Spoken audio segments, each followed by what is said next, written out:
bienvenidos a Diálogo, soy Facundo Guadaño. Hoy me encuentro con Boris Matías Grinchpun, o Matías Boris Grinchpun, siempre me termino confundiendo, pero el punto en realidad es que nos encontramos acá para hablar sobre Ricardo Iorio. ¿En qué sentido? No hacemos leña del árbol caído, no estamos hablando de que porque falleció Ricardo Iorio nos estamos reuniendo.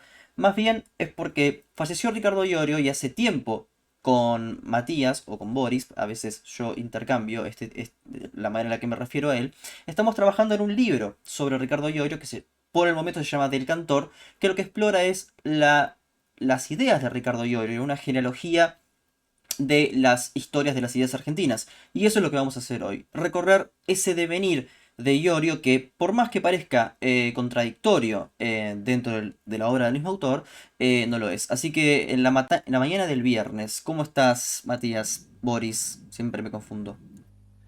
Da lo mismo, los dos nombres son válidos, así que Matías o Boris no me va a generar ningún problema esquizoide. Eh, la verdad, bien, como te había dicho, me parece una muy linda mañana de viernes en Buenos Aires.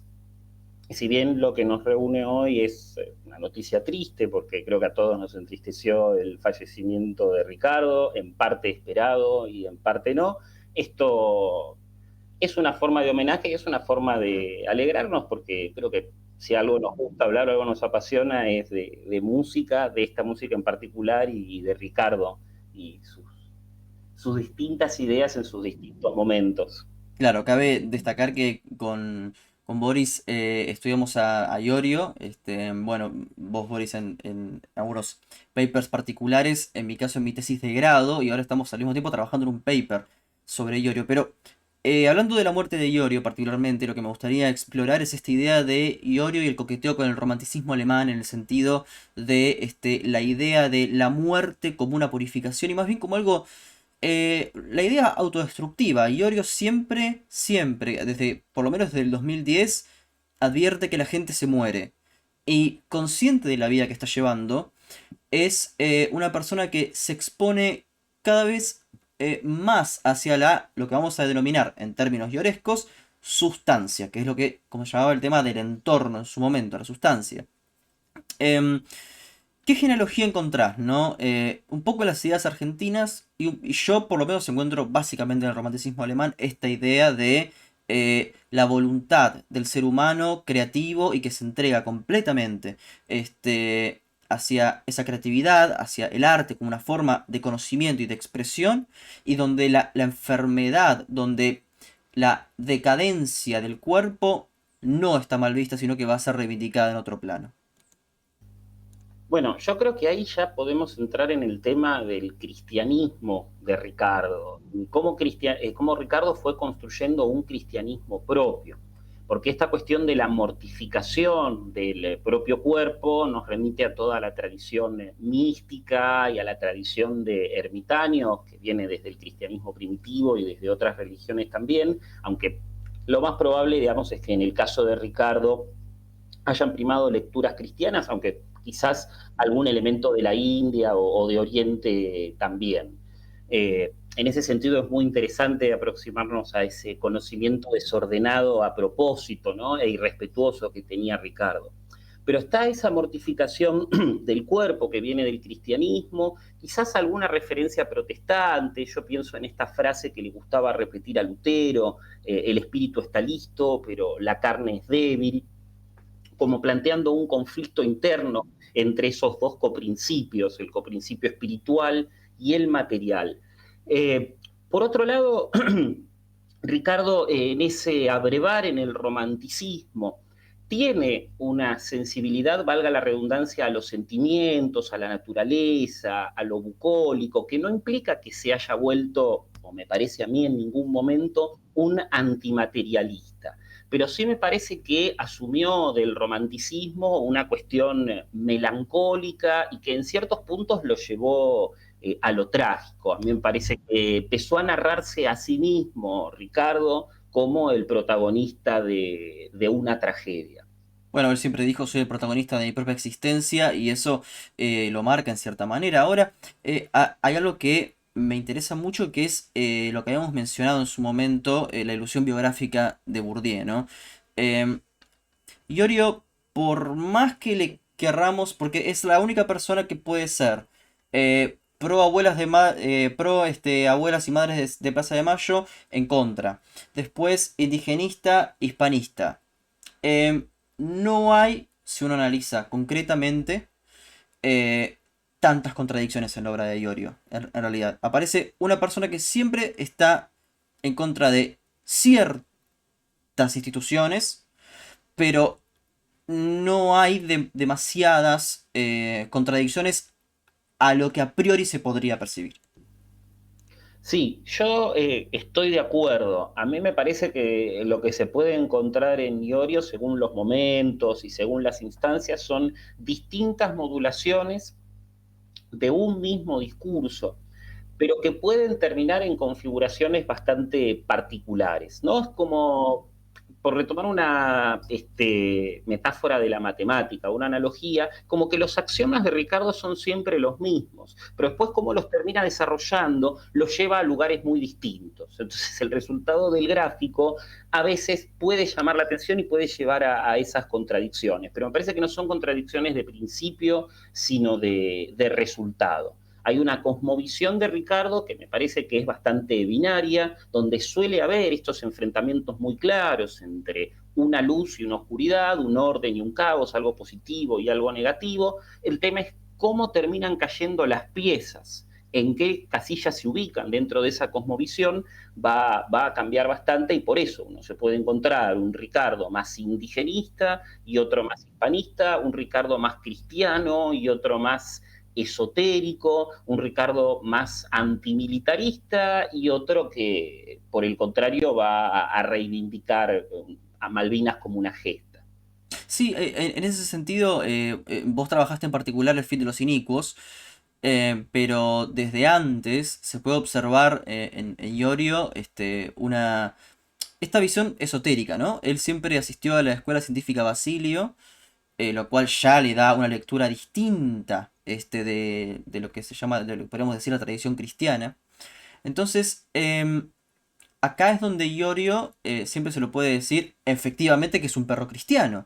O sea que es una persona que sigue las escrituras, pero con una interpretación absolutamente variada y justamente particular. Por eso decía, no encuentro contradicciones en una persona que reivindique la Pachamama en un momento, pero después diga que no, diga que en realidad habla de la fe fundante primero, que sería la hispanidad. Sí, digamos, hecho un concepto como el de fe fundante, que me parece que tiene hasta ciertas resonancias teosóficas, es como el que le permite a Ricardo un poco decidir cuál era una auténtica religiosidad y cuál no, es decir, cuál era el cristianismo, y esto también es muy protestante, ¿no? Cómo interpretar esa escritura, cómo interpretar esa tradición cristiana y cómo no hacerlo. Dentro, digamos, de esa, me parece, de ese basamento, ¿no? Que es bastante genérico, sí creo que hay ciertos lineamientos que Ricardo no abandonó, digamos, como te digo, esta cuestión del antimaterialismo, que se traslucía en un fuerte anticapitalismo, por momentos más fuerte que en otros, pero también en un rechazo muy grande, que es lo que va a aparecer sobre todo en los 90, a la vida en la ciudad, que termina apareciendo como la cristalización, digamos, de ese materialismo ateo, y al mismo tiempo el rechazo de esa vida de la ciudad como algo inauténtico, lo cual nos remite de nuevo a esta sensibilidad romántica que él siempre tuvo. Esta noción de querer, digamos, moverse como un nostálgico, ¿no? Moverse en términos espaciales, pero también en términos temporales a una vida previa, que es la vida del campo, y al mismo tiempo esta cuestión, como se dice en Estados Unidos, survivalist, ¿no? Survivalista. Es decir, yo me puedo valer por mí mismo y no tengo que estar constantemente pegado a una red eléctrica, a una red cloacal, y si se quiere también a una red social que también termina siendo algo inauténtico. Que nos recuerda al Walden, ¿no? Era Walden el texto de Thoreau. Claro, que Thoreau justamente hace eso y se va a vivir en la casa que él construye con sus manos. Exacto, y acá yo encuentro básicamente a un Iorio que escribe muy parecido. No sé si lo leyó Martínez Estrada. Scalabrini sí, de hecho lo cita en una entrevista. Em, y es muy similar a Ricardo Rojas y a Lugones en ciertos puntos. Y curiosamente tiene la misma trayectoria que Rojas y Lugones. Cierto izquierdismo, cierto anarquismo y después, bueno, eh, alguno que otro, bueno, el caso de Lugones mucho más marcado, Lugones es fascista, pero yendo hacia un nacionalismo católico. Yo creo que ese es el hilo conductor en la obra de Iorio. Igual, lo interesante, digamos, ahí es que Lugones tiene otro punto de contacto con Ricardo en el tema del esoterismo. Lugones nunca fue, o al menos no tengo en claro que haya sido un cristiano muy de estricta observancia, salvo momentos muy particulares de su vida. Es quizás interesante el paralelismo con Manuel Gálvez, que no sé si es alguien en quien Ricardo se inspira, probablemente lo haya conocido, pero en Ricardo está, por un lado, el elemento hispano, por el otro lado, el elemento antiurbano, en esa obra, la primera, El Solar de la Raza, el diario de Gabriel Quiroga, y después el elemento de un nacionalismo explícitamente romántico y explícitamente católico. Quizás no tan hispanista, no, si en Gálvez es bastante hispanista también, ¿no? Ya es un nacionalismo hispanista y católico.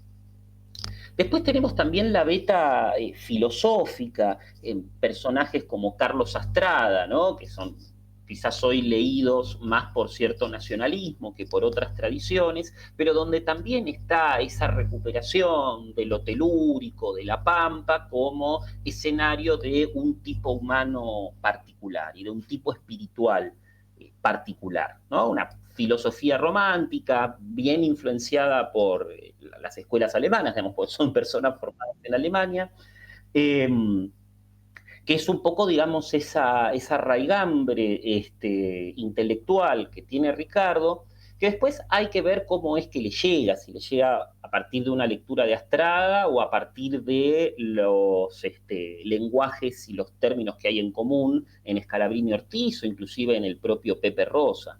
Sí, en Escalabrini Ortiz, o sea, Iorio, él lo leyó y de hecho recomienda El hombre que está solo y espera. El hombre que está solo y espera, Escalabrini Ortiz, básicamente señala que hay una especie como de alma inmaterial que tiene ahí aunado, por decirlo de cierta manera, el espíritu de inmigrantes, indios, gauchos y por otra parte, Iorio cuando se refiere, por ejemplo, al gaucho Augusto Romero, está cayendo, e incluso también en Sentir Indiano o en Gentil Cara, está cayendo en la sabiduría que hacía Ricardo Rojas de los indios, de creer que tienen, o Sarmiento también, en esta cuestión de el gaucho vaquiano o el indio que por su conocimiento del terreno, sin ser un letrado, conoce más que otros. Y esa sabiduría, esa sapiencia, o en dichos de Ricardo, esos saberes, serían mucho más valiosos que los de algún foráneo, como él dirá, mientras se pueden encontrar en esta tierra, en un gaucho que vive en una tapera, básicamente. Sí, sí. O sea, está, digamos, la clasificación que hace Sarmiento en el Facundo, de la cual de los cuatro tipos que presenta, tres son positivos, en particular el vaqueano, y probablemente el payador, que es en el que Ricardo más se identifica. Y pienso también en Mansilla, que retomando o recuperando el gesto de Tácito en la Germania, hace su excursión a los indios ranqueles.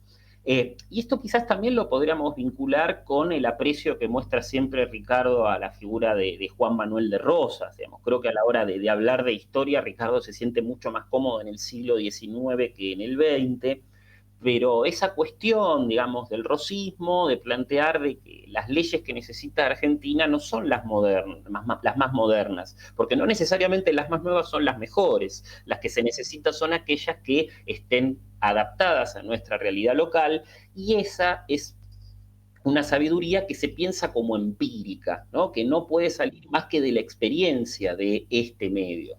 Por eso es que, por supuesto, intentando justificar la no sanción de una constitución y un avance en la organización, pero también apelando a toda una tradición intelectual. Rosas argumentaba eso, y el rosismo que va a recuperar a Rosas también va a argumentar eso, ¿no? Uno de los méritos del restaurador fue justamente no haber aplicado una constitución foránea, sino por el contrario, haberse llevado por un curso de una organización autóctona. Además, Iorio nunca... es curioso porque renegó quizás de algunos indios, de los mapuches en particular, quizás por la historia de Casamiquela, digamos, ¿no? De los mapuches como chilenos, em, y por eso decide cambiar la letra de la Revancha de América como falsos mapuches, eh, pero después cuando él sigue interpretando sentir indiano hasta los últimos días de su vida, em, y por otra parte, hace una reivindicación del indio. Entonces es muy difícil encontrar, es como una historia en la cual el indio es, o ciertos indios son desplazados, lo cual se junta con esta idea del indio amigo de Rosas. El indio que también era llevado a los fortines, pero al mismo tiempo era instruido. Es decir, y Iorio después lo dice también, con cierta mirada evolucionista, que es, estamos haciendo la música de los indios, ¿cuál es la idea? Volver con los tambores. Entonces aparece esta idea del indio como efectivamente una persona que, en términos de Iorio, no era instruida, que estaba en el siglo no sé cuánto. Ahí vemos también una idea de Morgan, del antropólogo Morgan, pero al mismo tiempo, un Ricardo que dice, bueno, hay una sabiduría acá, la cual es inefable para el letrado, o para, como él dirá, el Banco Central, el puto computación, ¿no? Que es una figura que también él recupera. Que esa es una figura también muy romántica, digamos, esa noción de la vida sencilla y de la persona sencilla. O sea, lo que en Ricardo es el gaucho o es el indio, podría haber sido el campesino en el caso de los hermanos Grimm. Claro, sí, y la idea, digamos, de ese vivir auténtico y de ese dominio del aquí, del ahora, sin abstracción y sin teorización. Entendiendo ya la abstracción y la teorización como falsear, digamos, esa realidad. Pero había otra cuestión que vos planteabas que es el elemento de la mezcla, digamos, porque cuando se habla de indiano, yo estoy pensando en el concepto colonial de indiano, pero en la idea de que indiano no es solamente lo indio, sino que también es todo lo otro que termina siendo esa realidad que es poliédrica.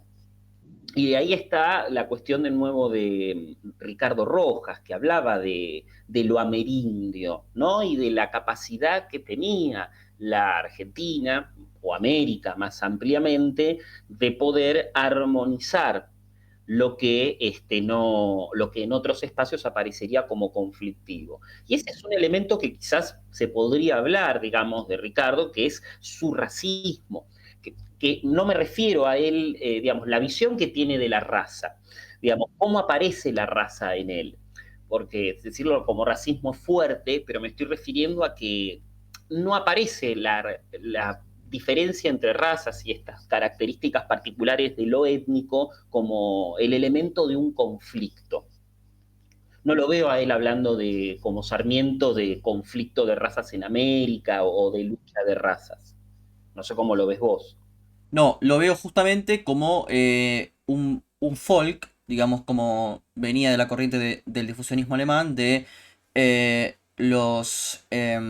bueno, primero los elementos generales que tendría cada uno de los seres humanos, y después, digamos, los elementos particulares, los círculos culturales. En los círculos culturales, que serían estas zonas particulares, quedan evidenciadas en la tapa de Piedra Libre. Piedra Libre tiene la cruz cristiana y, digamos, entre miles de comillas, las tres razas, rojos, blancos y negros.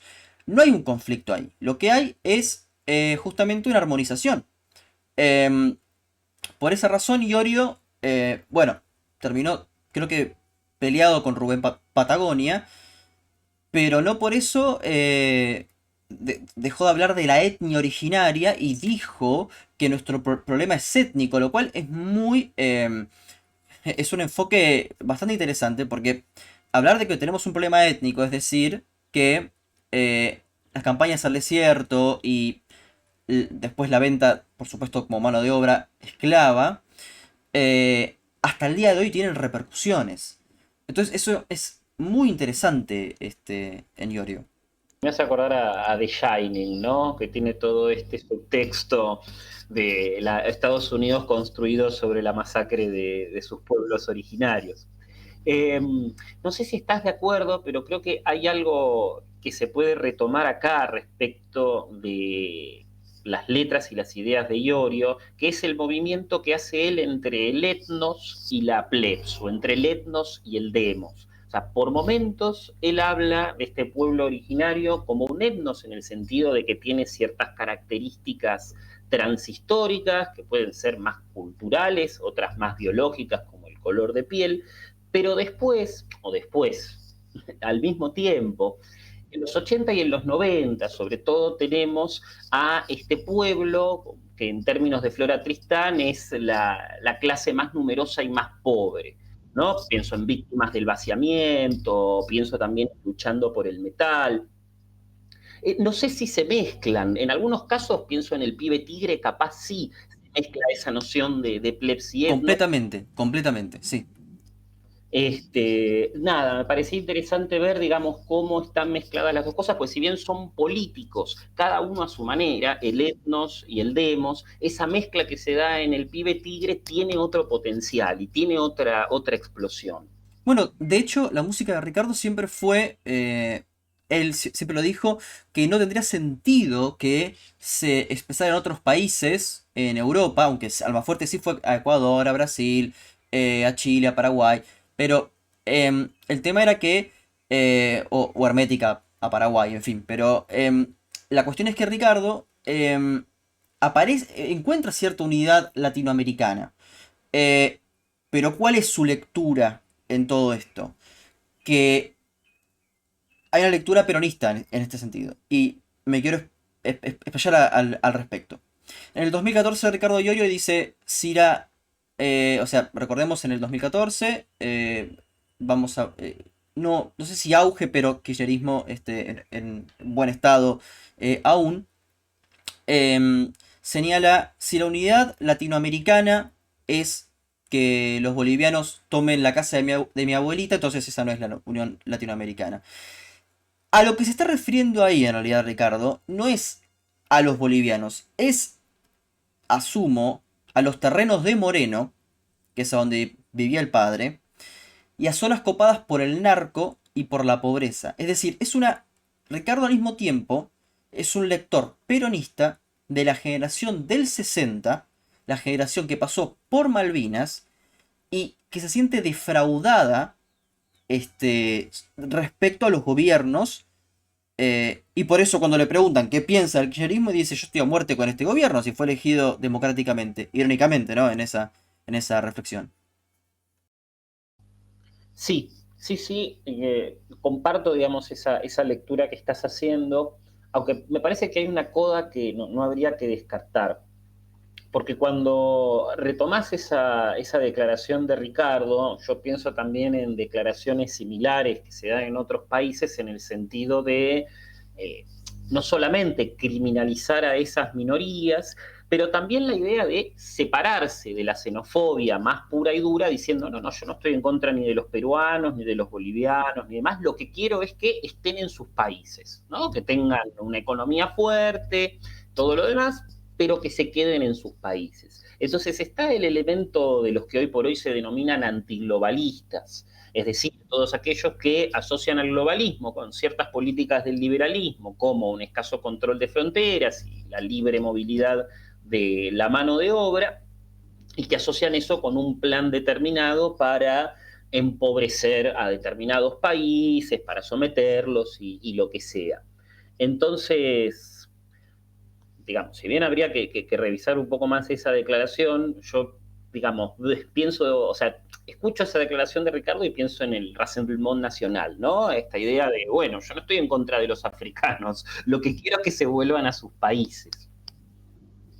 Yo en realidad encuentro las dos cosas. Encuentro este país está perdiendo su identidad. O sea, recordemos que es un Iorio que al mismo tiempo saca tangos y milongas. Entonces es un país que pierde su identidad eh, y al mismo tiempo escucha la música de Puerto Rico. Y esto que dice Ricardo no es algo menor. Y es algo con lo que, bueno, es muy difícil no concordar. Se trata, efectivamente, los sellos musicales se tratan de una gran mafia que efectivamente se mueven por dinero y a partir de ahí es qué es lo que van a pasar y dónde no. Yo decía, yo nunca facturo porque me pasan en la FM y mientras que en la AM es donde se tiene que facturar.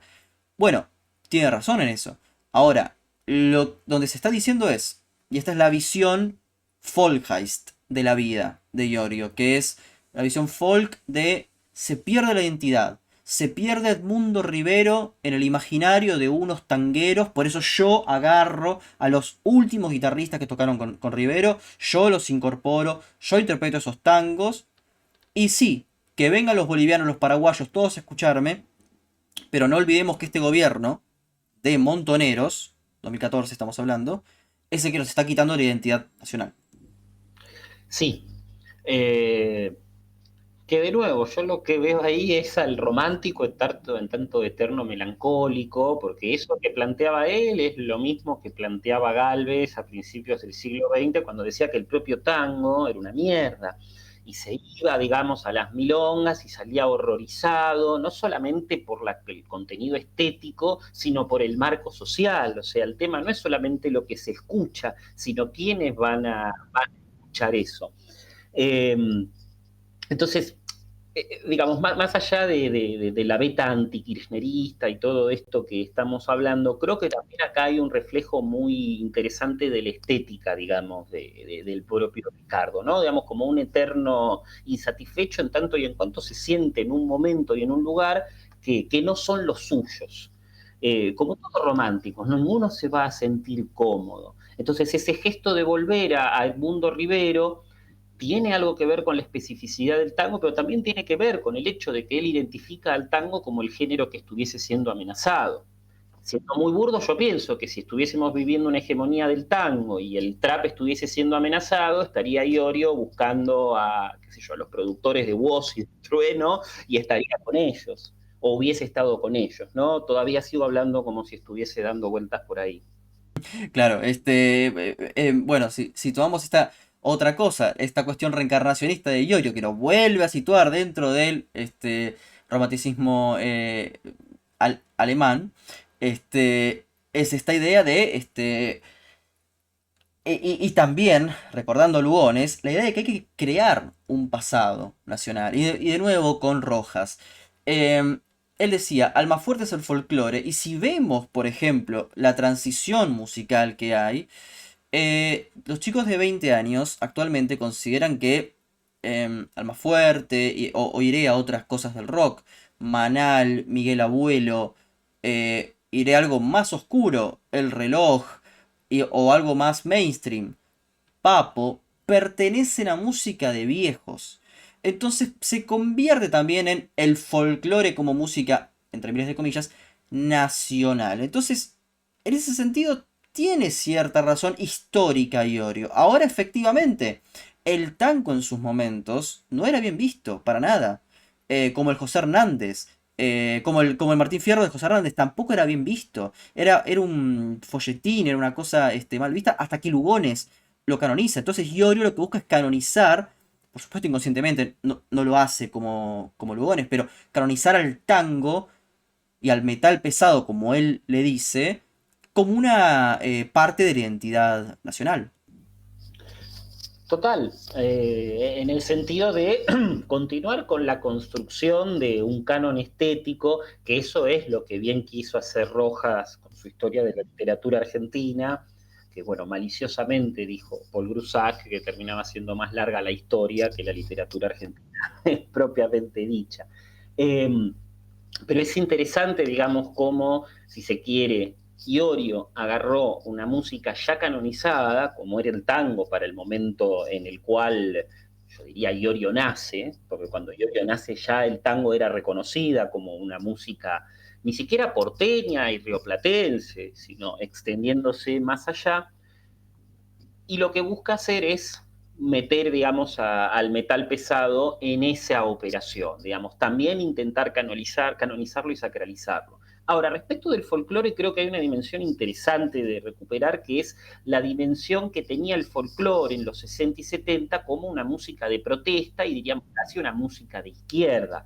No, no reivindica a Ricardo Iorio, a Mercedes Sosa, pero sí a José Larralde, que no es una figura, la de Larralde, me parezca a mí, que a priori uno podría decir, bueno, es un conservador o es alguien de derecha, sino que apela a ese nacionalismo que no se puede meter fácilmente en las categorías de derecha y de izquierda, porque no es, al menos a priori, ni una cosa ni la otra. Entonces a lo que voy es esta recuperación que hace Ricardo desde el folclore, hay que pensarla desde el romanticismo, pero también tiene parte de postura política. Y claramente es opuesto. O sea, Iorio dice, es el folclore de mi región, donde hace frío, opuesto a el chaqueño palavecino, nocheros. ¿Pero por qué dice eso? Porque en realidad considera que el chaqueño palavecino o palavecino lo visten de Güemes para venderlo. Lo cual yo creo que es cierto. Y lo mismo con Soledad Pastoruti. O sea, es una cuestión de, bueno, en términos de autenticidad, y estas personas están coacheadas, digamos, para poder llegar a ser intérpretes folclores. Lo mismo ocurría con otro personaje, Abel Brood, que es uno que menciona Iorio, que falleció hace poco, y era un payador más. Entonces, efectivamente, no es música que se escuche como folclore. Y si pensamos en el folclore argentino, estás en lo cierto. O sea, en los 60 y 70 era una música que bailaba montoneros incluso. Eso hay que recordarlo. Sí, sí, yo a eso estoy yendo, digamos, el gesto ese que se puede interpretar como leerla o escuchar la canción de los fachos, ¿no? Que siempre van a ir por la opción más tradicionalista, se termina perdiendo este otro tipo de apropiaciones que hay del folclore, que aparte no están muy lejos de esas letras de los 80 y 90 que estábamos hablando, tanto de esta reivindicación del demos, ¿no? La cuestión antielitista, como la cuestión más telúrica. Entonces el folclore es parte de la exploración estética que hace Ricardo, pero tiene también esta beta de manifiesto político, de exploración política. Esta cuestión que es el concepto, ¿no?, que habíamos desarrollado, que es la del nacionalismo telúrico, ¿no? Que es lo que permite que en Iorio puedan convivir, o sea, que pueda convivir esta idea de folk, de que hay Argentina para los argentinos, pero que no es algo que tenga ningún tipo de conflicto. Y esto es claro en el nacionalismo argentino. O sea, esto está desde el revisionismo histórico argentino, es claro. O sea, hay distintos folks, pero pueden convivir en armonía, pero cada folk es distinto. Por supuesto, lo que volvíamos del diferencialismo, o sea, cada uno tiene que tener su lugar y las relaciones puedan ser armónicas siempre y cuando sean de intercambio y no de invasión ni de mezcla, ¿no? Que ahí es donde sería interesante ver cómo juega la palabra mezcla en Iorio, que por momentos parece ser positiva, ¿no? Casi como un crisol de razas, pero por otro momento es, bueno, ellos escuchando sus cosas, yo escuchando las mías, ¿no? Los guachiturros por ahí, con lo del látigo y demás, que no saben hacerse ni la paja, y después Ricardo haciendo lo suyo. Ahora, volviendo a esto que estábamos hablando respecto del nacionalismo telúrico, había la impresión que me daba, inclusive esta semana, reescuchando algunas cuestiones, es cómo a partir de Piedra Libre ese nacionalismo telúrico se hace mucho más presente y hay puntos donde llega casi hasta un kitsch, ¿no? Del nacionalismo telúrico. No sé si deliberadamente por parte de Ricardo o a fuerza de repetición. No pienso en Toro y Pampa, que es casi, por eso digo, como un kitsch Sí, sí, de sí. ese nacionalismo telúrico, o con Vide Rutero. Conmigo Rutero es previo, pero yo creo que sí, pero creo que sí, aparece, digamos, ya en la tapa de Toripampa, ¿no? Ya ahí, en la sencillez de esa tapa. Pero al mismo tiempo hay descripciones muy ricas como de la escuelita, ¿no? Esa es muy interesante. Pero este nacionalismo telúrico cambia, en cierta manera, para tornarse más beligerante a partir del 2001. Em, Aparece acá sí, un Iorio, no podría decir antisemita, pero por lo menos no sé si sionista. Esto nunca me quedó muy en claro, porque él sí tenía amigos judíos y les decía ruso. em, entonces, es como que él dice, básicamente el conflicto en ese momento era que no haya guerras de otras naciones que se traigan a la mía. Eso es lo que quiso decir con que no canten el himno. Y es lo que se expresa en la canción Cumpliendo mi destino. Por eso ahí es cuando la armonía parece romperse marcadamente. Sí, esto creo que es algo que hablamos varias veces, el tema del antisemitismo barra antisionismo en Ricardo, porque esa declaración que le hizo a Rolling Stone en 2001, para mí se cruza bastante con la vieja acusación de doble lealtad, ¿no? Que siempre pesó sobre los judíos, pero que se volvió muy fuerte desde el 48 por la fundación del Estado de Israel y en el caso de Argentina a partir del 60 con lo que ocurrió con Al la... que Perón apoya, ¿eh? Al que, al que Perón Sí, apoya.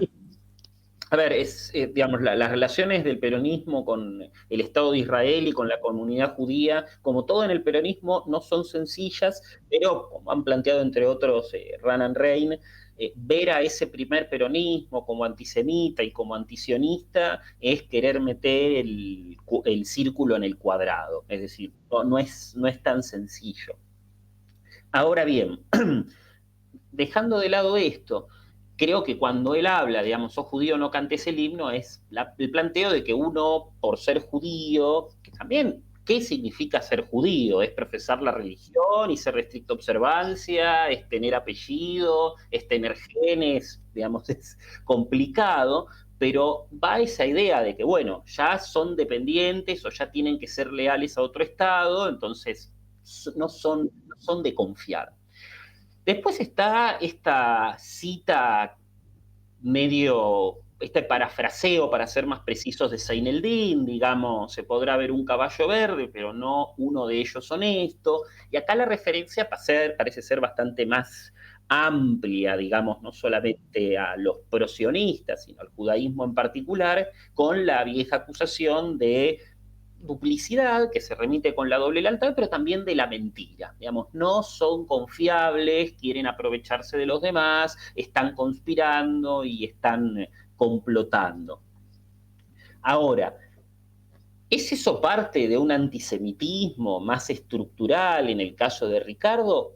No lo sé, porque esto que planteás vos de él teniendo amigos judíos me parece muy típico de aquellas personas que no tienen ningún problema con los judíos, pero sí con el judaísmo, ¿no? Es como estos humanistas que aman a la humanidad, pero detestan al bebé que tienen llorando al lado.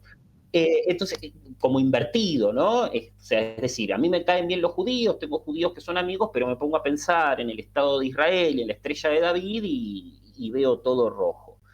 Eh, de nuevo, me parece que no es parte de Ricardo de algo estructural, pero sí que es algo que está presente en sus ideas, o al menos en un momento de sus ideas, ¿no? Una particular desconfianza hacia el sionismo y quizás hacia el judaísmo, porque quizás ve en el judaísmo lo cosmopolita, pensando en cómo jugaba el judaísmo para el nacionalismo cultural argentino, ¿no? Lo que podía plantear un Gálvez de los judíos, no Lugones, que paradójicamente Lugones tenía muy buenas relaciones con la comunidad judía, a pesar de este fascismo que vos mencionás. Pero en el caso de un Gálvez, el judaísmo termina así, digamos, teniendo como este estigma de, por un lado, no poder ser plenamente nacional porque no son católicos, y por el otro lado, de cargar con esa sospecha de su cosmopolitismo, su no integración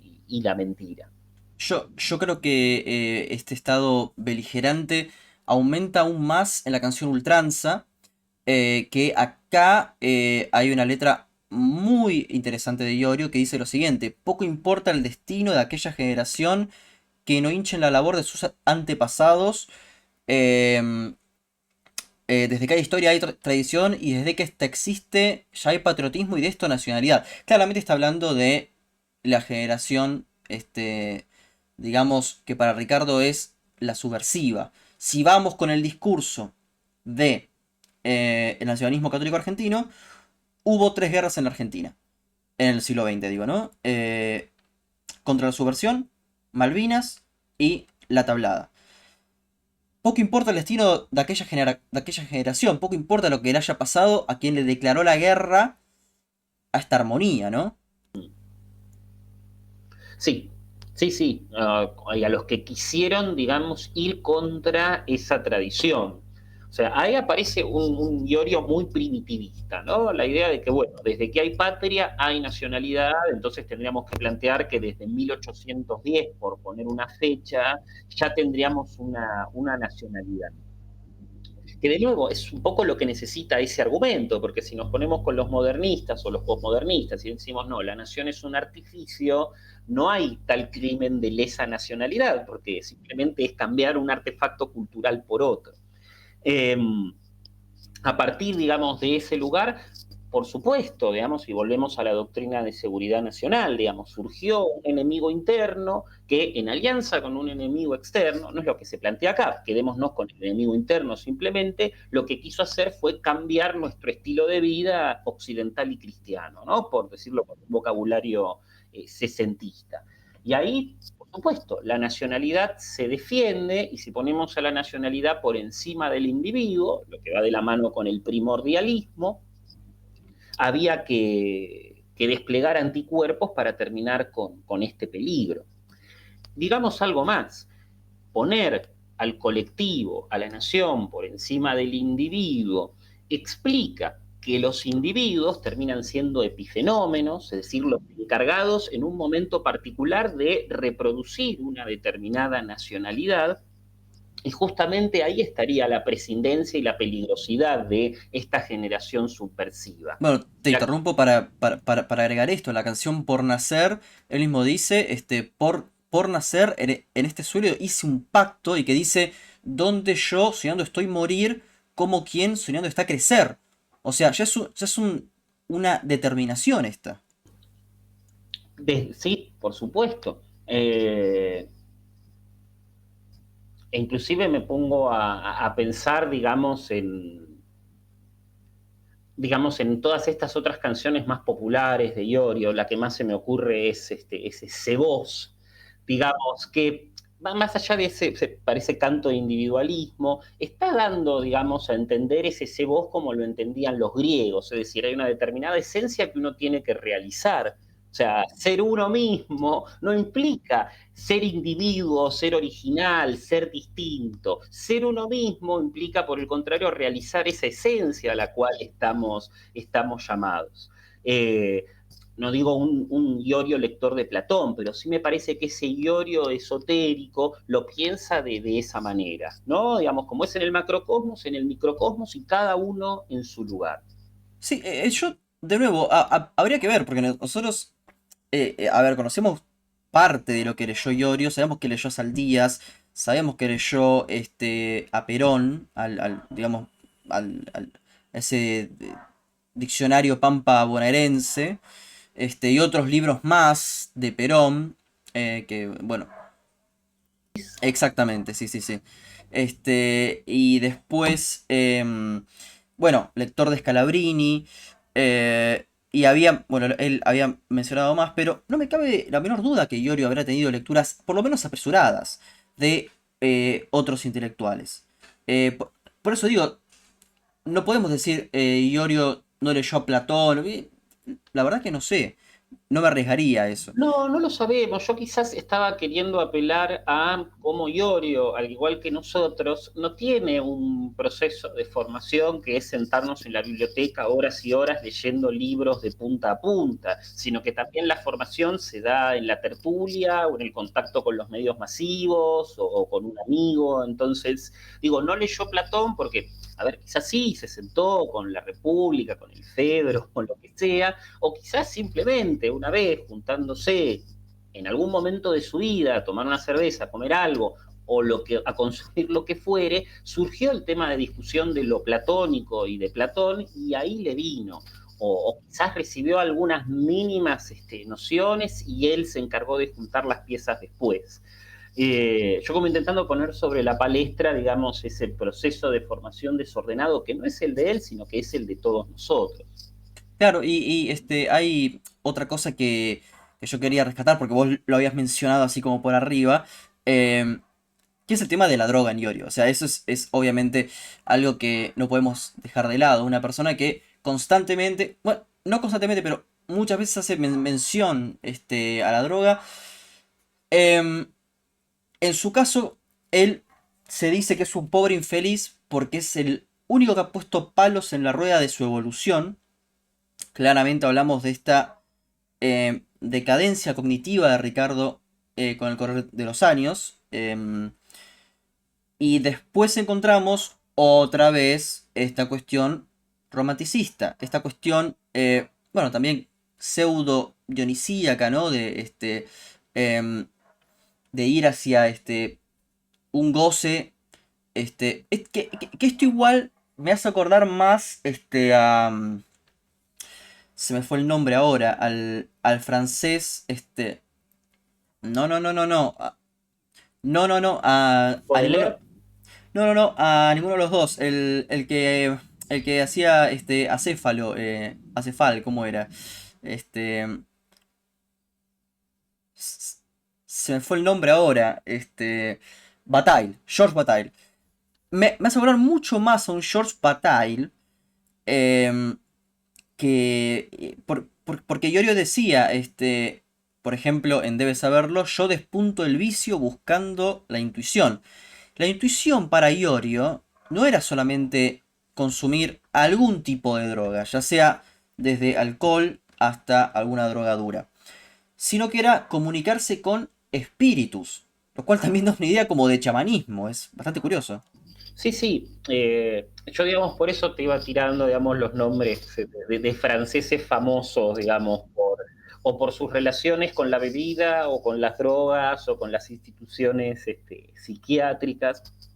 Pero creo que podríamos ampliar muchísimo la panoplia, podríamos hablar de Huxley o inclusive podríamos hablar de esa descripción que hace Sarlo de la vida bohemia en Buenos Aires, una modernidad periférica.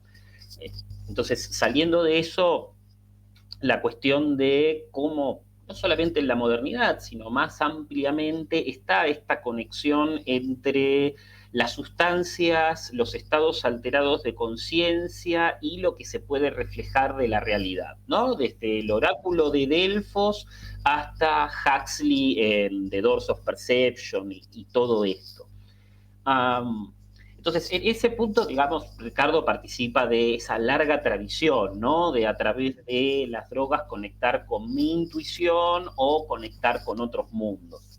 Lo que me parece interesante acá es esto que planteas vos, ¿no? De él poniendo palos en la rueda de su propia evolución, pensándolo como una evolución psicológica, psíquica, incluso espiritual, porque de un lado nos remite a todas esas creencias espirituales según las cuales las drogas son un obstáculo, no son por el contrario un puente hacia realidades superiores, pero también está el elemento maldito, malditista de Ricardo, que es romántico, es decir, yo como El un... perro cristiano. Sí, claro, como este es mi castigo, esta es la cruz que me tocó cargar, donde por un lado no se sabe si las drogas son una prueba para superar o son un estigma con el cual cargar, Claro, ¿no? pero es una buena pregunta, porque hay un tema donde lo dice explícitamente, soy fumador, es mi castigo, soy fumador, es mi destino.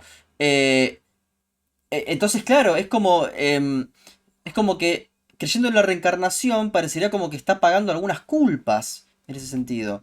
O que la prueba que le tocó acá era la de superar ese vicio, ¿no? El de fumar y no lo pudo hacer, ¿no? O vicariamente superar algún desafío de una vida anterior y no lo pudo hacer.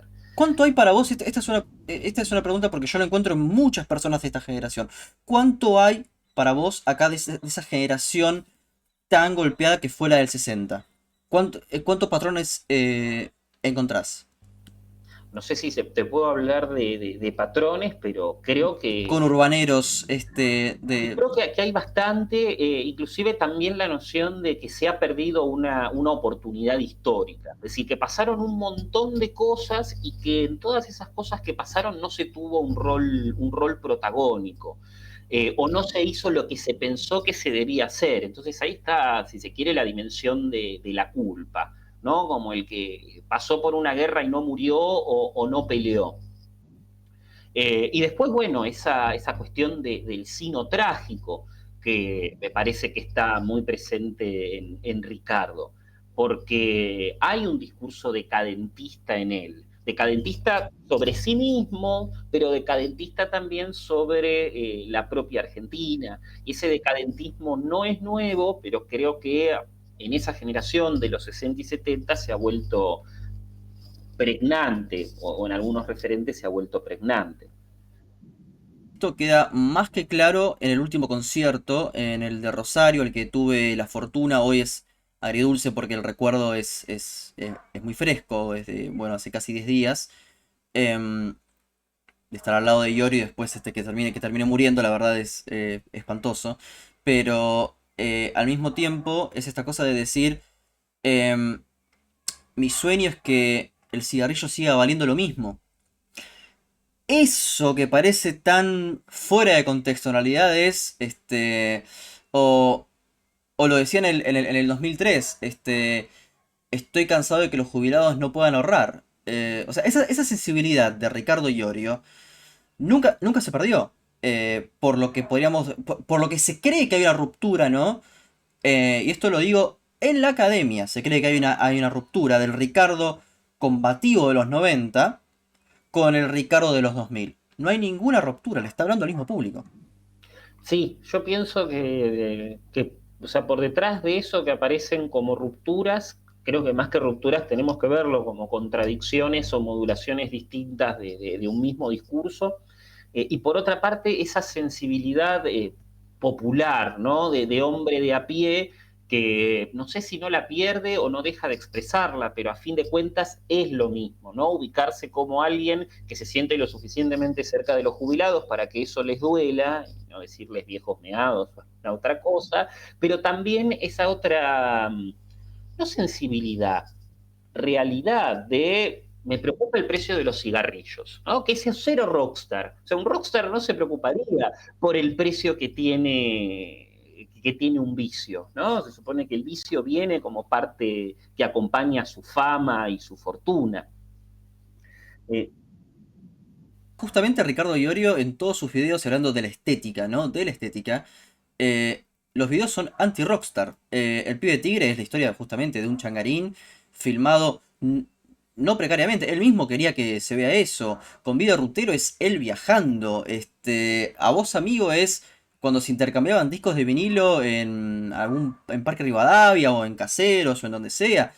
Es esa estética de mostrar acá sí la autenticidad. Acá sí es la cuestión, bueno, no heideggeriana porque sería campesina, pero sí la autenticidad del ser, que sería del hombre del conurbano o del campo, nunca de la ciudad, jamás. Claro, que eso es lo que a mí me parece interesante, no como una ruptura, pero sí como un giro, digamos, en los 80 y en los 90 me parece que el escenario de la batalla sigue siendo el conurbano o la propia ciudad, y que a partir de los 90 y los 2000 el escenario ya es otro, como que o sea, el propio Ricardo en su nivel creativo se ha movido hacia otro lugar. Que es, digamos, toda una declaración el hecho de he decidido retirarme, he decidido alejarme, ¿no? El nostálgico que apela al salto al espacio porque no puede hacer el salto en el tiempo. Bueno, también recordemos, las ideas no se dan en abstracto. Ricardo sufre el fallecimiento de su exmujer, que se suicida con sus dos hijas durmiendo. Y esto está en la biografía de Torres sobre Ricardo Iorio, que estaba muy mal en ese momento. Y es cuando decide mudarse al campo. Eh, y que con rumbo a Labra dice, lejos de la gran ciudad, y lejos del fragor nasal. O sea, es una especie, como dicen también los redondos, Nueva Roma. ¿No? Esto es, te curo o te mata. Y Ricardo Iorio muere, de hecho, como él quería, al lado de su amor, pero 16 kilómetros de ripio y 70 de un pueblo. Esto es la naturaleza indómita, efectivamente. Total, un espacio que se supone, digamos, más primigenio, más incontaminado. Eh, que ahí de nuevo nos metemos con el tema de la mezcla y la obsesión por la pureza, que no es una pureza racial, es una pureza más, volviendo si se quiere a Heidegger, ontológica, que él se pone a buscar, ¿no? Como un delirio y una ilusión románticos, porque claramente esa cuestión intocada, incambiada, no existe. Eh, y también, si se quiere, como la ilusión de volver a ese origen donde todas las cosas todavía podían salir bien, ¿no? Vemos la ciudad como la manifestación de uno de esos callejones sin salida de la civilización, y como no podemos pensar una salida de ese callejón de la civilización, agarramos el piolín, lo tiramos para atrás y nos volvemos a una instancia anterior en la cual parecía que las cosas todavía estaban bien. Sí, de hecho él dice en Lucero del Alba, nada más que miserables palomares de concreto, y que por querer ver el Lucero del Alba creen que estoy drogado y me ponen preso.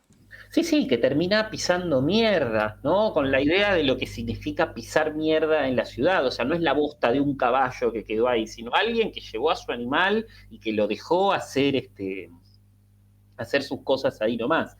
Eh, y también esta otra cuestión, digamos, que es muy romántica, que aparece mucho en esas primeras canciones, que es la búsqueda del conocimiento o de algo por fuera de lo cotidiano, de lo convencional, de lo mediocre y de lo llano, y esa búsqueda que termina siendo castigada, de una manera o de otra. Castigada por la propia ciudad, medio de bordiano, y castigado por la autoridad, ¿no? Por una policía que en los 80 y en los 90 aparece negativamente y aparece como una continuación del de facto, como le va a decir después. Sí, que después cambia, porque es curioso, acá hay algo que me interesa mucho, que es el proceso Malvinas y Iorio.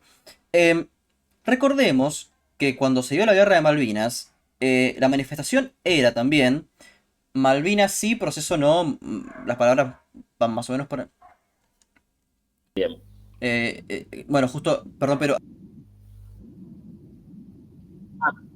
Que las Malvinas son argentinas, los desaparecidos también. claro. Bueno, Iorio va con una cosa que es, no son los pibes de Malvinas, son los ex veteranos, pero yo también te canto excombatiente y critico, o sea, yo estoy con los excombatientes que también, y esto lo podemos ver en varios trabajos, van a hablar bien de lo que ellos llaman la gesta, pero no van a hablar bien, o por lo menos no homogéneamente, del trato, que es algo muy distinto. El trato, por supuesto, de los superiores. Sí, sí, es una de las vetas que inclusive Federico Lorenz encuentra en el movimiento de veteranos y excombatientes en los 80, digamos, una beta, digamos, que va a reivindicar la guerra como un episodio más de la historia militar argentina del siglo XIX y XX, y después la otra beta de muchos excombatientes que inclusive retomando banderas latinoamericanistas, reeditan el argumento de la puñalada trasera, ¿no? Nosotros fuimos, nos jugamos la ropa, peleamos con lo que teníamos y con lo que no teníamos también, pero hubo un alto mando que nos abandonó, que nos soltó la mano o que directamente nos traicionó, ¿no? Lo mismo que se podía encontrar en mis amigos de Cabildo, ¿no? La idea de, bueno, los de la Fuerza Aérea se la jugaron, pero hubo otros como Menéndez que prefirieron quedarse calentitos en la barraca y por eso perdimos, que es un argumento interesante porque es una recuperación de la gesta antiprocesista, pero una crítica crítica al proceso en el sentido de que no pudo cumplir su función de militar de llevar adelante una guerra en toda regla. Y es curioso también porque Iorio en su último concierto dice, ¿qué importa si Galtieri era borracho? Lo que importa es la valentía. Lo cual es curioso también. Claro, bueno, pero ahí en ese caso la pregunta sería, o sea, o digamos el comentario sería, el problema no fue que Galtieri fuera un borracho, sino que no quiso ir hasta el final. O sea, o sea, ¿qué está planteando ahí Ricardo? ¿Una reivindicación de Galtieri o una crítica de Galtieri por otro lado? Como diciendo, yo también soy borracho como Galtieri, pero yo Sí, sí, voy a sí. luchar a las Malvinas hasta el final. Yo creo que va por ese lado. Iorio, sí, soy un borracho. Pero lo que importa es otra cosa. Y de hecho es curioso porque Iorio antes de morir dice, porque la gente se muere, ustedes se van a morir, yo no. Tengo muchos cartuchos para tirar, pero me explotaron 4 en la mano. Eso habla de esa cuestión. Ahora, algo que es muy curioso en Iorio, que es esta cuestión de ver algo de la ciudad que es específicamente negativo. Que es, él dice, un banco central, un computación, mi música o mi cara, mi historia, está hecha para que la Comercium busca. Alguien que vive de changas, o sea, hay un comercio que es bueno y hay otro comercio que es malo.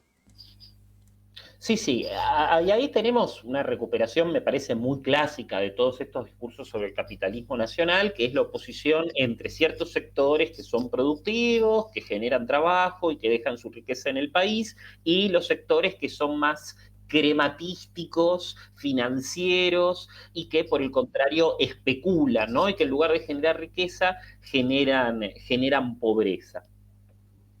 Pero además, digamos, de esa oposición, creo que hay algo muy interesante, y me acuerdo de Stuart Hall, ¿no? Porque hay como una celebración en el caso, en Ricardo, de la creatividad de los sectores subalternos frente a esa explotación, ¿no? A la capacidad de adaptarse, ¿no? Pienso de nuevo en el pibe tigre.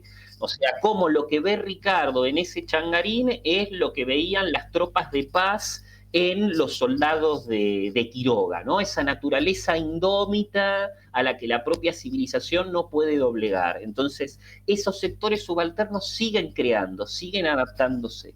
Y además, la poca creatividad de los sectores urbanos o ricos. Recordemos lo que decía Martínez Estrada en la cabeza de Goliat. Decía, si la ciudad de Buenos Aires se cayera parte por parte, algo así, su reconstrucción dependería de la virilidad, que era poca, de los hombres que la habitan. Y efectivamente, Iorio en las aguas turbias suben esta vez, dice, hay algo como resistirá el valiente, huirán los ricos, ¿no? Cuando la ciudad se inunda. Total. Eh, que por un lado, digamos, marca esa idea de la ciudad como un espacio donde la selección natural, entre comillas, se ha invertido o se ha detenido, porque los que predominan no son necesariamente los más aptos, pero también ahí creo que juegan mucho estos conceptos que son tan pregnantes en la filosofía alemana y que después retoma y hace bastante célebres Spengler, que son los de cultura y civilización. Es decir, lo que se puede encontrar en el campo es cultura, ¿no? Esta cuestión vital, creativa, expansiva, mientras que, claro, y la ciudad es el anquilosamiento, es la esclerotización, es la osificación de esa cultura, ¿no? Por eso es una civilización que cuando llegue algún problema serio no va a poder reconstruirse, porque se olvidó de esas raíces y esas semillas que la habían hecho grande. Y otra genealogía que encuentro, que ahora la recuerdo, era que Heidegger encontraba más sabiduría hablando con una anciana de un pueblo o con un anciano de un pueblo. Y Iorio lo mismo, no le interesaba tanto, a veces era contradictorio, ¿no? Digamos, él decía, ya leí, ahora escribo. Eh, pero en su última etapa, vuelve a leer.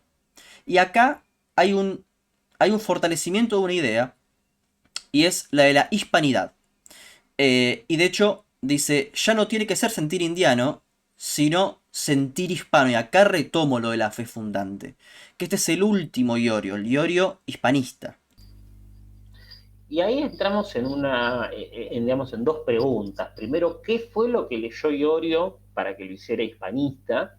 Y no solamente el qué, sino el contexto, ¿no? Y lo pienso de nuevo, Y es no la... interesante porque te interrumpo con esto. Él marcó que leyó Los enemigos del comercio de Escotado.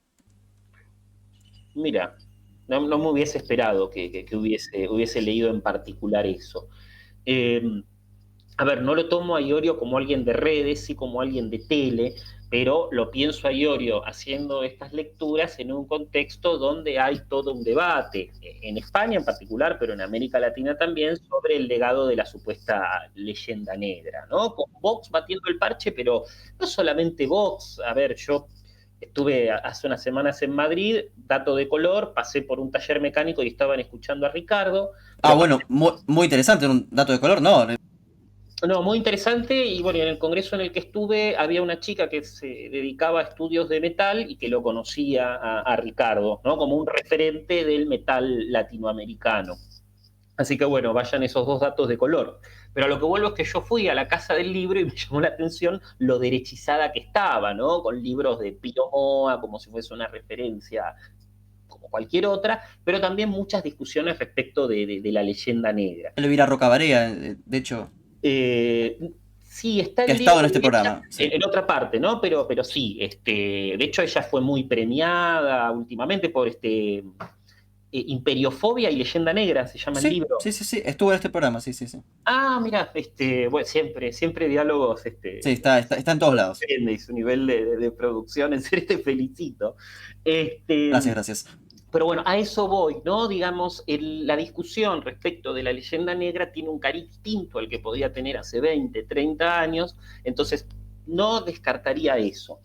El tema es cómo se mete, digamos, lo del hispanismo respecto del Ricardo previo, ¿no? Con lo del sentir indiano puede haber ciertas tensiones, aunque puede entender Ricardo lo hispano como lo entiende Vox, es decir, les enseñamos a hablar y les enseñamos la religión, y después, por otros puntos, esto que decías vos, no es tan disonante si nos ponemos a pensar en un pueblo fundante, en una fe fundante y en esa búsqueda de la pureza, ¿no? De la pureza en términos originales. A mí es que acá diciendo con vos en algo es que Iorio no es, ya dejó de ser un tipo de tele y pasó a ser un tipo de redes. Pasó a estar con todos los de las redes. Sí, era muy interesante, y lo digo ya con Iorio fallecido. No podías entrevistarlo a Iorio porque Iorio te iba a buscar, que es distinto. Iorio veía lo que vos hacías y él veía todo. De hecho, Patricio Lons, que es un hispanista católico, está haciendo, bueno, ahora homenajes a Ricardo Iorio. Nicolás Moraz, no sé si Nicolás Márquez, pero Emanuel Danan. O sea, vemos personas que a priori parecerían no congeniar. Danan con un hispanista. Pero como yo acabo de decir, Iorio lee Los enemigos del comercio de un liberal escotado, que si mal no recuerdo, tampoco soy un lector de escotado o seguidor hasta ese punto, reivindica la hispanidad, creo, y, y al mismo tiempo vemos lo que a priori parecería que el libro comercio no entraría, que es el hispanismo. Sí, eh, y me quedé pensando en lo que decías, ¿no? De Dana, pero digamos, no solamente en ese ámbito, o en ese color del espectro, digamos, en otros hubo bastantes homenajes a Ricardo. Y lo que me llamó la atención es que en esos homenajes a Ricardo aparecía, digamos, la imagen del Ricardo músico y del Ricardo payador, y no siempre aparecía, digamos, la nota disonante de este supuesto último Ricardo nacionalista, o al menos solamente las encontré en la Izquierda Diario, que de hecho hasta la propia Izquierda Diario publicó dos necrológicas así como en homenaje. La verdad es que me había perdido a ese último Ricardo en redes, o ahora no lo recordaba, pero no deja de ser interesante y de ser relevante en la evolución del personaje, digamos, porque uno a priori lo pensaría como alguien muy contrario a las redes, por lo que las redes ponen en tanto forma de comunicación, pero también por esto que supuso, digamos, de Ricardo entrando en contacto con toda una nueva generación, tanto de productores como de consumidores de contenido. En ese sentido es curioso porque, eh, bueno, no conocemos... Bueno, sí, Iorio apoyó a Proyecto Joven en las últimas elecciones, que era un partido nacionalista muy menor, muy chico. No sé cuánto apoyó a Santiago Cunio, no lo sé, creo que estuvo más con Proyecto Joven. Pero muestra simpatías por Victoria Villarruel, pero no creo que muestre simpatías por Milei y claramente no por Massa. No, no, no, por más aseguro que no, y eso es, me parece, lo que lo podría haber llevado a chocar con Cuneo, que se volvió un masista convicto y confeso desde el 14 de agosto. Eh, y después, de nuevo, con Victoria Villarroel, en términos de qué Victoria Villarroel es la que reivindica, ¿no? Es un personaje multifacético. En el caso de Milei habría que ver, porque este discurso de hay gente que vive del aire o hay gente que vive sin laburar estaba muy presente en Claro, es Ricardo. más, yo te digo, en la entrevista con Cunio que da en el 2021 dice, hagamos la confederación y que de economista vaya Giacomini, un tipo de la escuela austríaca. Sí, sí, como, o sea, abandonando esas banderas más industrialistas, más peronistas que se podría haber tenido en otro momento. A ver, digo, Giacomini, capaz para el Ricardo de los 80 era Banco Central o puto computación. Y hoy por hoy parece ser la parte de un proyecto, ni hablar en víctimas del vaciamiento. Este, pero ahí, digamos, de nuevo, me parece que son son los contextos, digamos, más que las contradicciones, digamos. Si en un momento lo que parecía ser la causa de pobreza era un extremo liberalismo, lo que se podía ver como un estatismo exacerbado en el 2020 es lo que lo lleva a Ricardo a otro lugar. Ahora, hay una cosa que he visto que mencionó Beto Casella, me pareció muy desacertada, que decía que Iorio veía a la mujer como esta visión patriarcal de la mujer en la casa. Yo la verdad que no encuentro esa visión para nada. De hecho, en Robó un auto se ve una simple joven sin planes de un pequeño gran infierno arrancar. Eh, en todo caso, lo que se ve es en Guitarrero un paisaje rosista. De hecho, se basa en una milonga de Ignacio Corsini.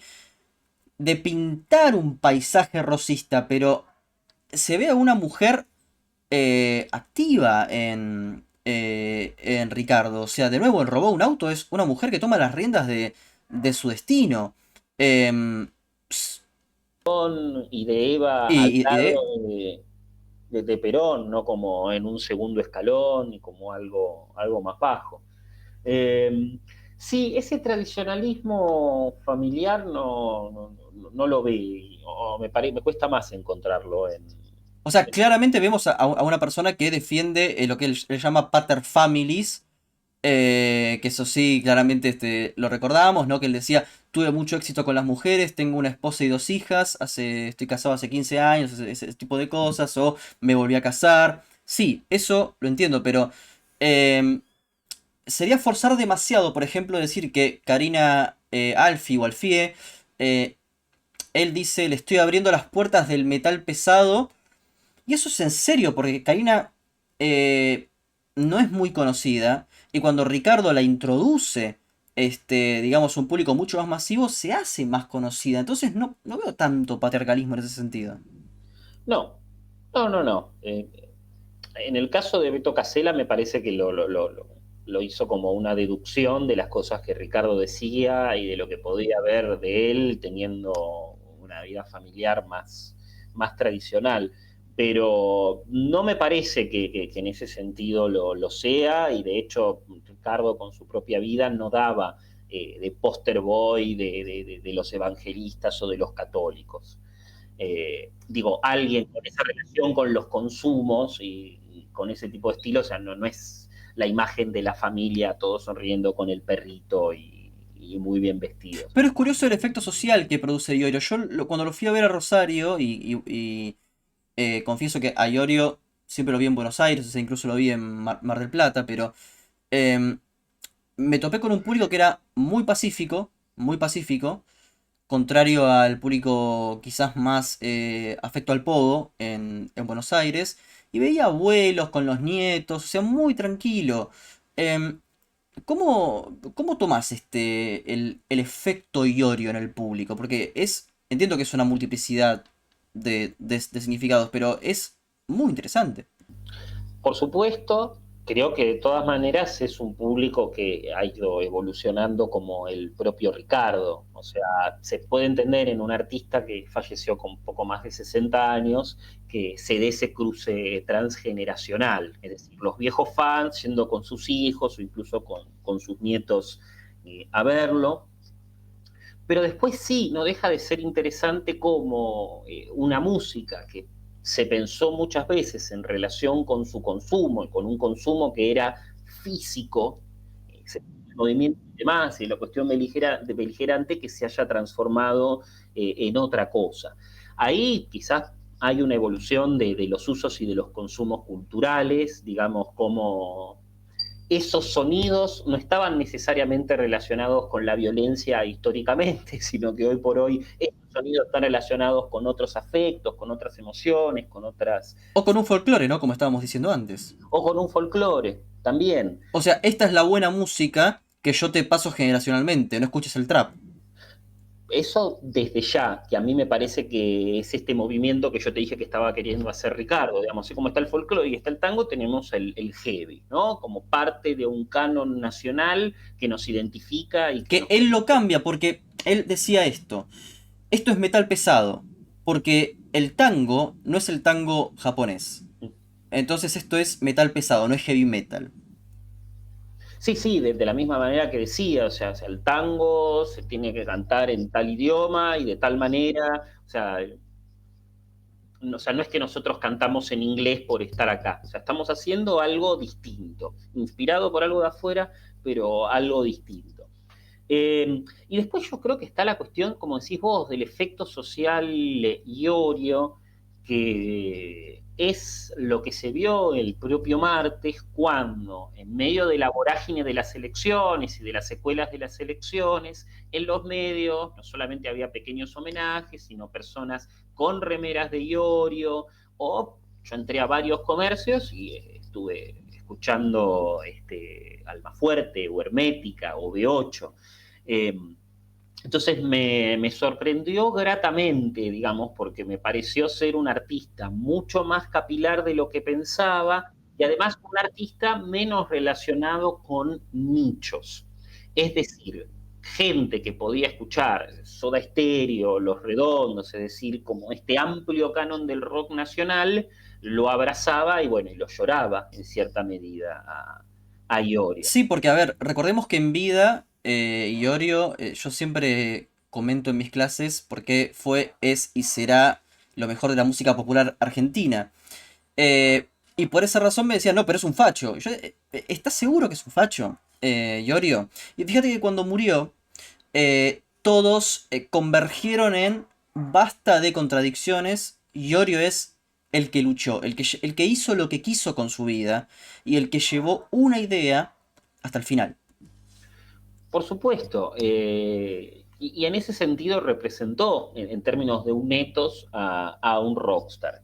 Y después, por supuesto, ser un rockstar le implicó a él tener que cambiar de estilo, tener que cambiar de idea y tener que cambiar de discurso un montón de veces, pero esa es la ilusión biográfica de Bourdieu de la que estábamos hablando en su momento.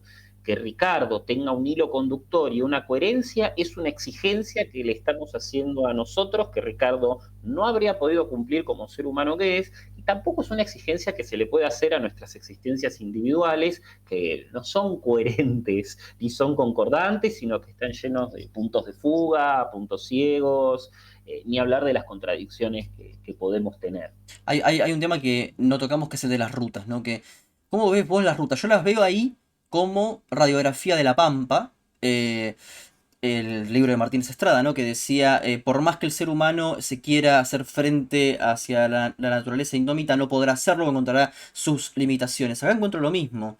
Iorio cada vez, o sea, rutas como inspiración, escucho las rutas llamarme, o el mismo decir en la entrevista que salió hace poco, en realidad inédita completa, o casi completa con Yayo, diciendo yo quiero ir cada vez más tierra adentro. Eso, ¿no? A ver, lo de las rutas es interesante porque la ruta es la civilización metiéndose, ¿no? En el campo, ¿no? Inclusive en lo más indómito.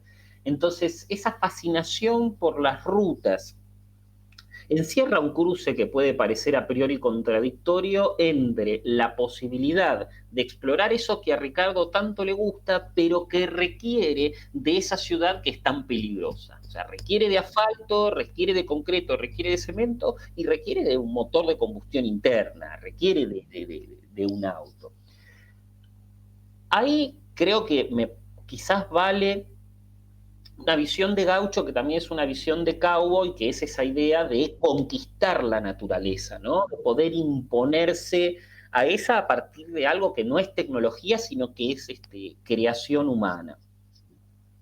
Pero de nuevo, parece que Y también diría virilidad, de cierta manera. por supuesto, porque el que lo hace es no necesariamente un hombre, porque puede ser una mujer, pero es alguien viril, ¿no? Es alguien que demuestra fuerza, que no se doblega, que justamente se templa en ese contacto con la naturaleza, que es lo que le falta al puto computación, que es el que termina recibiendo todo ya servido como pichón de bebé, como pichón de paloma. Ahora, de nuevo, está esta idea de un rechazo a esa tecnología y esa civilización, porque querer llegar cada vez más tierra adentro es intentar llegar a lo más primitivo, a lo más salvaje, a lo menos Pe- tocado. pero es entrar civilizando también. Sí, sí, es que, digamos, la paradoja es que para poder entrar, se entra con la civilización de la que no se puede desprender. No se va a poder dejar. Pero es sí, asintóticamente intentar acercarse cada vez más a lo primigenio. Yo me acuerdo en particular de un libro de Ébola, el más raro, o uno de los más particulares, que es Meditaciones sobre las Cumbres, que tiene este elemento romántico, pero también el elemento viril. Es decir, llegar a las montañas implica no solamente encontrarse con un espacio que no fue hecho para los seres humanos, con un espacio que los seres humanos no han podido modificar todavía, sino que también supone para una persona misma la prueba de poder llegar a ese lugar, ¿no? De superarse y elevarse en términos físicos y no solamente físicos, espirituales. La distancia que Ricardo quiere conquistar o que quería conquistar a tono con la Pampa no es una distancia vertical, es una distancia horizontal, ¿no? Esa llanura que no para de extenderse de la cual hablaba Martínez Estrada. Y esta cuestión, no sé cuán al tanto estabas, ¿no? Del Iorio no músico, ¿no? Que le decía yo soy más conductor que músico, estoy más encima de un auto. Y es cierto que llevaba maestras rurales a la escuela, es cierto que se pasaba mucho tiempo en el taller mecánico. Es decir, estaba más en labores cotidianas que él mismo decía. Yo no soy una persona que si paso un día sin escribir, me angustio. O sea, que su vida pasaba por otro lado. Y es como esta vida auténtica de la que habíamos hablado nosotros antes. ¿No? Que cuando Casella dice, Paul McCartney sigue cantando con 70 años, y claro, y hoy le dice, y claro, ¿qué va a hacer? ¿Rectificar un motor? Sí, sí, poco, bueno, no sabe hacer ninguna otra cosa. De nuevo, digamos, como ese Ricardo que muestra una preocupación por esa vida auténtica y poniéndonos un poco más en lenguaje de ciencias sociales por la performance de esa vida auténtica. O sea, ¿dónde estoy? ¿Qué es lo que hago? ¿Dónde es que me ven? Va al punto de ser auténtico por hacer cosas auténticas. Por vestirse como tal, por hablar como tal, no habla igual Ricardo a los 20, 30 que a los 50 o a los 60. Es una performance distinta. Por eso digo, y además algo con lo que me gustaría cerrar, es que probablemente para quien nos esté escuchando crean que Ricardo Iorio nos puede parecer un historiador, un filósofo, y no, es simplemente un artista, un poeta, pero eso no lo desliga de una genealogía. Y esto, bueno, corre por mi cuenta, ¿no? Creo que su poesía, y no encuentro, en mi caso, si bien hay grandes músicos, gente que vaya por fuera de la música y que yo lo pueda relacionar con un mundo intelectual y que lo escuche y bueno, haga toda esta genealogía que estamos haciendo ahora y más. Y que eso es lo que me parece tan enriquecedor de Ricardo Iorio. Por supuesto, hay un montón de tela para cortar y yo agregaría algo más a esto que estabas planteando, digamos, recién sobre si eso no es un filósofo o un historiador. Yo creo que más allá de las credenciales que tengamos o de la función social que cumplimos, a la hora de referirnos a estos temas tan amplios y que nos terminan con, digamos, interpelando a todos, como puede ser el de la propia historia, esas credenciales no son condición sine qua non para hablar, sino que también los artistas y otros ámbitos pueden referirse a ellos, y ahí no hay que pensar que uno tiene el derecho de tirar primero, el ius primae noctis, ¿no? De hablar de esas cosas, sino que lo que hace Ricardo tiene a priori tanta legitimidad, puede tener más, menos valor intelectual, no importa, tiene tanta legitimidad y sobre todo lo que tiene es más repercusión, más circulación y más llegada, porque las canciones de Ricardo se escuchan más veces por más personas que lo que se puede leer un paper o un libro. O un Yo, libro. yo creo que esto, de nuevo a título personal, Ricardo Iorio tiene mucha más coherencia y uno aprende mucho más con Ricardo Iorio que con algunos supuestos filósofos o supuestos científicos sociales. Pero bueno, queda a título personal eso, ¿eh? No, pero en eso creo que estamos de acuerdo, así que podemos coincidir. Está a título de dos personas. A ver, ahora el tema es para Spotify, ¿qué canción? Yo ya tengo mi canción, pero me gustaría saber vos con cuál irías. ¿Con cuál tema iría para Spotify? Luchando por el metal. Pero tiene que ser un tema. No, no. No puedo. ¿Cómo iría? Creo que me voy a quedar con algo más, más alegre, más de kitsch. Me voy con Toro y Pampa. Yo voy a ir con Desde el Oeste. Desde el Oeste. Una versión del conurbano, realmente una poesía del conurbano de lo que es. Y Toro y Pampa, sí, aunque sea Kish, me sigue pareciendo magnífica. Parece magnífica, por eso no quería terminar con algo tal solemne. Un kitsch alegre para recordarlo a Iorio con asado y con vino, con whisky minas, como le gustaba a él. Claro, no vamos a decir en ausencia de Whisky Minas qué es lo que se hace. No vamos a decir que No, no nos llamemos a la mala suerte. no lleguemos a la mala suerte. Boris, te agradezco mucho por tu tiempo. Soy Facundo Guadagnino y nos encontramos en otro episodio de Diálogos.